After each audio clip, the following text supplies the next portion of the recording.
Welcome back to our channel Info 366. இன்னைக்கு என்ன இன்ஃபர்மேஷனோட நான் உங்களை வந்து சந்திக்கிறேன் அப்படின்னா, நேத்து வீடியோல லெபனான்ல நடந்த அட்டாக் சம்பந்தமா மியா கலிஃபா வந்து ஒரு வீடியோ போட்டிருந்தாங்க. அதுல அவங்க வந்து என்ன பேசியிருந்தாங்க, அமெரிக்காவில் இருக்க தங்கத்தை வந்து பிரான்ஸ் அவங்களோட நாட்டுக்கு எடுத்துட்டு வர்றதுக்காக பக்காவா என்ன மாதிரியான பிளான் வந்து போட்டிருந்தாங்க. லெபனானை வந்து கண்டினியூவா அட்டாக் பண்ணிட்டு இருக்கனால ஈரான் வந்து ஸ்ட்ரைட் ஆஃப் ஹார்மோஸ் வந்து மூடிட்டாங்க. இப்போ ஸ்ட்ரைட் ஆஃப் ஹார்மோஸ் வந்து திறந்து வச்சிருக்காங்க. அதுக்காக அவங்க என்ன மாதிரியான ரூல்ஸ் எல்லாம் கொண்டு வந்தாங்க, அதுக்கு அமெரிக்க அதிபர் ட்ரம்ப் அவர்களோட பதில் வந்து என்ன மாதிரி இருந்துச்சு, இது எல்லாத்த பத்தியுமே நேத்து வீடியோல ரொம்ப டீடைலா பேசியிருப்போம். ஸோ மறக்காம அதை செக் பண்ணி பாருங்க. இப்போ இதோட நெக்ஸ்ட் லெவலா ஸ்ட்ரைட் ஆஃப் ஹார்மோஸ்ல பறந்துட்டு இருந்த அமெரிக்காவோட ஒரு ட்ரோன் வந்து இப்ப காணாம போயிருக்கு. அந்த ட்ரோனோட ஒர்த் என்ன, அதனால அமெரிக்காவுக்கு என்ன லாஸ் ஆயிருக்கு, இது வரைக்கும் அமெரிக்கா போருக்காக எவ்வளவு செலவு பண்ணியிருக்காங்க, இந்த அமெரிக்கா இஸ்ரேல் ஈரான் இந்த போரை வந்து இப்ப 2 வாரமா வந்து ஸ்டாப் பண்ணி வச்சிருக்காங்கல்ல, இதுக்கான பேச்சுவார்த்தை வந்து இன்னைக்கு நடந்துகிட்டு இருக்கு. இந்த பேச்சுவார்த்தைக்கு முன்னாடி ஈரானோட தூதரகமா இருக்கட்டும் இல்ல ஈரானோட சபாநாயகர் 2 பேருமே அவங்க சைட்ல இருந்து என்ன சொல்லியிருக்காங்க, இந்த பேச்சுவார்த்தை கூட்டத்துல யாரெல்லாம் வந்து கலந்துருக்காங்க, இது எல்லாத்த பத்தியும் தான் இந்த வீடியோல ரொம்ப டீட்டெயிலா பேச போறோம். ஸோ வீடியோவை ஸ்கிப் பண்ணாம ஃபுல்லா பாருங்க. அமெரிக்கா இஸ்ரேல் 2 பேரும் சேர்ந்து ஈரானை அட்டாக் பண்ணிட்டு இருக்க இந்த வாரம் வந்து 2 வாரமா வந்து ஸ்டாப் பண்ணி வச்சிருக்காங்க. இந்த வாருக்கு நடுவுல இப்ப என்ன ஆயிடுச்சுன்னா, அமெரிக்காவோட ஒரு ட்ரோன் வந்து இப்ப காணாம போயிருக்கு. அது கரெக்டா ஸ்ட்ரைட் ஆஃப் ஹார்மோஸை கடக்கும் போதுதான் வந்து காணாம போயிருக்கு. அதனால இப்போ வந்து சோசியல் மீடியால இது பரபரப்பா பேசப்பட்டுக்கிட்டு இருக்கு. சரி, ஓகே, அது என்ன ட்ரோன், அதோட ஒர்த் என்ன அப்படிங்கிறத ஃபர்ஸ்ட் தெரிஞ்சுக்கலாம். அந்த ட்ரோனோட பேரு வந்து MQ-4C ட்ரைட்டன். இது வந்து சாதாரணமா ஒரு வீடியோ எடுக்கிற ஒரு ட்ரோன் கிடையாது. இதோட ஒர்த்தே பாத்தீங்கன்னா 1861 கோடி. இது வந்து சும்மா நான் ஆடினே இருப்பேன் அப்படிங்கிற மாதிரி 24 ஹவர்ஸுக்கு மேல வானத்துல சுத்திட்டே இருக்கும். அதுவும் 55,000 அடி உயரம் வரைக்குமே வந்துட்டு இது வந்து ஸ்கேன் பண்ணும். இதோட ஒர்க் என்ன அப்படின்னா, இப்போ எதிரி நாட்டோட கப்பலா இருக்கட்டும் இல்ல அவங்க வச்சிருக்க ஏவுகணை, அது எல்லாத்தையும் அவங்க எங்க நிறுத்தி வச்சிருக்காங்க அப்படிங்கிறத இந்த கேமரா மூலமா படம் பிடிச்சு அமெரிக்காவோட தலைமையகம் இருக்குல்ல, அவங்களுக்கு இது வந்து அனுப்பி வைக்கிறது தான் இதோட வேலை. அது மட்டும் தான் இதோட வேலையா அப்படின்னா இல்ல, அதையும் தாண்டி புனிதமானது அப்படிங்கிற மாதிரி இந்த எதிரி நாட்டோட அவங்களோட ரேடியோ சிக்னலா இருக்கட்டும் இல்ல அவங்களோட கம்யூனிகேஷன், இது எல்லாத்தையுமே ஒட்டு கேட்கிற அந்த வேலையுமே வந்து இது பார்த்துக்கிட்டு இருக்கு. இன்னொரு விஷயம் என்ன அப்படின்னா, இப்போ எதிரி நாட்டோட ராணுவம் வந்து அவங்களாம் எங்க இருக்காங்க, அவங்க என்ன மாதிரியான பிளான் போடுறாங்க, இந்த மாதிரியான இன்ஃபர்மேஷனையும் கரெக்டா கேதர் பண்றதும் இதோட வேலையாவே இருக்கு. இந்த ட்ரோன்ல பாத்தீங்கன்னா ஒரு சென்சார் இருக்கு, ஒரு ரேடார் இருக்கு. இது வந்து 360 டிகிரி ரொட்டேஷன்ல வந்து சுத்திக்கிட்டே இருக்கும். இது வந்து எவ்வளவு ஸ்கொயர் மைல் வரைக்கும் இதனால வந்துட்டு ஸ்கேன் பண்ண முடியும் அப்படின்னு பாத்தீங்கன்னா 2.7 மில்லியன் ஸ்கொயர் மைல் வரைக்குமே இதனால வந்துட்டு ஸ்கேன் பண்ண முடியும் அப்படின்னு சொல்றாங்க. இதை வந்து எப்படி சொல்றாங்க அப்படின்னா, ஃப்ளையிங் ஸ்பை ஹப் அப்படின்னு சொல்றாங்க. அதாவது இது வந்து பறக்கும் உளவு தளம் அப்படின்னு சொல்றாங்க. அப்படிப்பட்ட அந்த ட்ரோன் வந்து இப்ப காணாம போயிருக்கிறது தான் வந்துட்டு எல்லாராலையுமே பேசப்பட்டுக்கிட்டு இருக்க ஒரு விஷயமா இருக்கு. இது வந்து ஏதாவது டெக்னிக்கல் ஃபெயிலியர் ஆயிருச்சா இல்ல ஈரான் வந்து இதை சுட்டு வீழ்த்திட்டாங்களா அப்படிங்கிறது இப்போ வரைக்கும் அபிஷியலா எந்த ஒரு கன்ஃபர்மேஷனுமே இல்ல.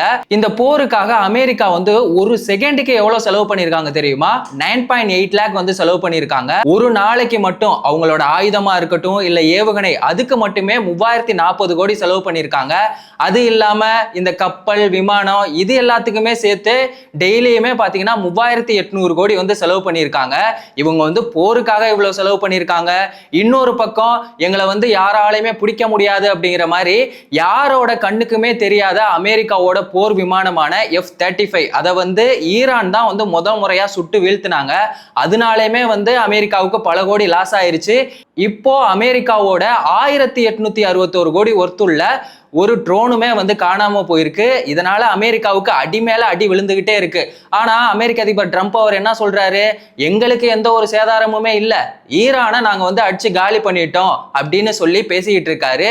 சரி, ஓகே, இது ஒரு பக்கம் இருக்க. இன்னொரு பக்கம் என்ன ஆயிடுச்சுன்னா, இந்த போரை முடிப்பாங்களா இல்லையா, இதுக்கான ஒரு முடிவு தெரியுமா இல்லையா அப்படிங்கிறதுக்காக தான் அமெரிக்கா இஸ்ரேல் ஈரான் இவங்க எல்லாருமே பாகிஸ்தான்ல இஸ்லாமாபாத் அப்படிங்கிற இடத்துல இன்னைக்கு இது சம்பந்தமான பேச்சுவார்த்தை வந்து நடக்குது. இதுல வந்து அமெரிக்காவோட துணை அதிபர் அவரோட டீம் வந்து கலந்துருக்காங்க. இன்னொரு பக்கம் ஈரானோட சபாநாயகர் அவங்களோட டீம் வந்து இதுல கலந்துருக்காங்க. இந்த பேச்சுவார்த்தை வந்து ஆரம்பிக்கிறதுக்கு முன்னாடி நாங்க உங்ககிட்ட சில விஷயங்களை சொல்லணும் அப்படின்னு சொல்லி ஈரான் சைட்ல இருந்து சொல்லியிருக்காங்க. ஈரானோட சபாநாயகர் என்ன சொல்றாருன்னா, உங்களுக்கு ஞாபகம் இருக்கா இல்லையான்னு தெரியல, இருந்தாலும் நான் வந்து திரும்ப ஞாபகப்படுத்துறேன் அப்படின்னு சொல்லி ஒரு விஷயத்த சொல்லியிருக்காரு. 168 பேரை வந்து கொலை பண்ணீங்களே, அதெல்லாம் வந்துட்டு எவ்வளவு பெரிய துரோகம், அதுக்கான நீதி கிடைக்கணும். இந்த பேச்சுவார்த்தை அப்படிங்கிறது நீ சொல்றத வந்து நான் கேட்டுட்டு உனக்கு நான் அடிமையா இருக்கணும் அப்படிங்கிறதுக்காக இல்ல, எங்களோட ஈரானோட ஒரு உரிமைக்கான ஒரு பேச்சுவார்த்தையா இருக்கணும். உங்க சைடு மட்டுமே இந்த பேச்சுவார்த்தை அப்படிங்கிறது இருக்கக்கூடாது அப்படின்னு சொல்லிட்டு ஈரானோட சபாநாயகர் வந்து சொல்லியிருக்காங்க. இன்னொரு பக்கம் ஈரானோட தூதரகம் என்ன சொல்றாங்க அப்படின்னா, எங்களை வந்து கொஞ்சமாவது நீங்க மதிங்க அப்படின்னு சொல்லி சில விஷயங்களை வந்து சொல்லியிருக்காங்க. இது வந்துட்டு ஸ்ட்ரைட் அப்படி கிடையாது, இது வந்து ஸ்ட்ரைட் ஆஃப் ஹார்மோஸ் அப்படின்னு ஒரு விஷயம் சொல்லியிருக்காங்க. இன்னொரு பக்கம் என்ன சொல்றாங்க அப்படின்னா, இது வந்து ஈரானோட அரசாங்கம், இது வந்து ஆட்சி கிடையாது, நாங்க ஒன்றும் அதிகார வர்க்கம் இல்லை அப்படிங்கிற மாதிரியான சில விஷயங்களை வந்துட்டு அமெரிக்காவை கிண்டல் பண்ற மாதிரி அவங்க வந்து சொல்லியிருக்காங்க. சரி, ஓகே, இந்த பேச்சுவார்த்தையில என்ன மாதிரியான ரூல்ஸ் எல்லாம் இருக்கு அப்படின்னு பாத்தீங்கன்னா, பாகிஸ்தான்ல நடக்கிற இந்த பேச்சுவார்த்தைக்காக பாகிஸ்தானுக்கு வந்து 2 நாள் வந்து பொது விடுமுறை கொடுத்திருக்காங்க. இங்க வந்து என்ன அசம்பாவிதம் வேணா நடக்கலாம், அதுக்காக 10,000 காவல்துறைகளை வந்து ரெடி பண்ணியிருக்காங்க. இந்த போர் சம்பந்தமான பேச்சுவார்த்தை வந்து இன்னைக்கு நடக்க போகுது. ஈரானோட சைட்ல இருந்து 2 நிபந்தனைகள் வந்து வைக்கிறாங்க.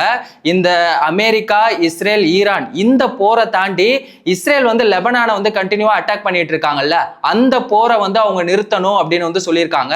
இன்னொரு விஷயம், நாங்க வந்து அணு ஆயுதம் தயாரிப்போம், இந்த யுரேனியம் செறிவுற்ற அந்த வேலையை வந்து நாங்க திரும்பவுமே கண்டினியூவா பார்ப்போம் அப்படின்னு சொல்லிட்டு ஈரான் சைட்ல இருந்து சொல்றாங்க.